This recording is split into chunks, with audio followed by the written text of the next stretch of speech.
Guys, you know, it's pretty incredible how different things can be when you've had kids. Okay, obviously we know that that's like an obvious stupid statement to make, but my point being, so when this Citroën C5 Aircross launched in 2019, I had no kids, right? So life was simple. Well, I thought at the time that life was very complicated. I now realize in hindsight, what did I know? Anyways, I adored this car. Okay, I just loved it. I loved that it was a bit quirky. It was like super sort of good value for money. It was something different. And Citroën really like came back in with a bit of a bang. I also thought like it was very spacious. And here's my point with this whole story that I'm telling you. Now that I have Luca and I put his car seat in and trying to get him into this car, not so spacious. And I had the Kia Sportage over December, as you know, and then last week I had the Toyota RAV4. So I've had its two of the Brazilian rivals. And at no point did I swear, smack his head on the door by mistake, smack my own head on the door by mistake, curse the life that I was now living. I did and have in this car. And the reason being that the sort of seats in the back here are quite high and angled, and then the C-pillar, B-pillar to like sort of C-pillar and everything is actually quite low, or it's like thick. So it's lower. So there's not like almost that much space between the two. So, and because the seat's so high and his car seat's high, I've got to put him up and over. So now I'm getting more injuries, guys. I'm old now, okay? I've got like rotator cuff injury, I'm getting elbow injuries, wrist, everything. You've got to be quite physically fit to be a parent, I've realized. So that's a real bummer for me because this is sort of marketed as a family car. So I think if your kids are out of car seats, then it's going to work much better for you. Okay. I still don't know if there's as much space because now, even with Lucas' car seat in here now, I can tell you there's like legroom for the front passenger. That sucks. So anyways, this has now had a midlife facelift. Maybe I should do the same.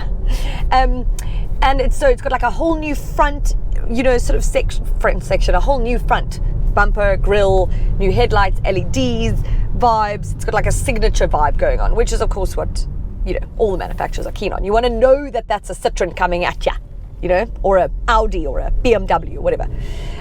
The rear has only had like a little few taillight tweaks. Inside, new infotainment system, or bigger infotainment system, positioned differently. Air vents are no longer on the side, they're underneath. And you've got this new like modern, slightly weird transmission vibe. Gear pusher thing. Still got the same engine. It's a 1.6 litre 4-cylinder turbo petrol, which I quite love. It's very sort of fierce and sprightly. And it's mated really well to the 6-speed auto. It's a very good combination that Citroën has kept. You're looking at 121 kilowatts of power and 240 newton meters of torque, and a fuel consumption claimed at 7.9 liters per 100 Ks. I'm getting a bit more than that, but it's still fine. I mean, I would like it to be less. I mean, in the Kia, I got it down to 6 point something. So again, come Kia, come on. Ach, Citroën, whoa. So, look, like the boot is very spacious though, and I love the steering in this car, and there's like a lot to love about it. But there's a few things that bother me, the space thing being the one, and then this infotainment system with most of it all being in the system. That's not just Citroën, obviously I've said this before. Anything that doesn't have climate, or at least, you know, the air conditioning, however it is, climate control, whatever, I want it as buttons only. Because to try and wait for this to load, get into it, although it does load pretty quickly, but still, if you've got Android Auto on or Apple CarPlay, it makes it quite frustrating to try and get in there to change like the fan speed. And yesterday I was freaking. It was 30 degrees. This car was so hot, and all I wanted was for the fan to work. But anyways, so this car is close to 700,000 Rand. This is the shine. You get the feel as well. And this is, herein lies my real problem, right? It's too expensive. You can get the rivals that are just, they're offering more value for money. I've gone a bit off-road here. And unfortunately, this just doesn't hit the mark for me in terms of price and everything. So still a pretty excellent product. However, with the rivals, I'm just not so sure. And it's sad because I still like my heartstrings still pull on it. You know what I mean? Like my love affair for this, I was like quite smitten with it. Like it's just like faltered ever so slightly, which is a bummer. But you know, here we are. I'm just sitting here now. Well, I was about to give you some free advice, but I think instead, can't wait to dance like that though. Don't you love this song?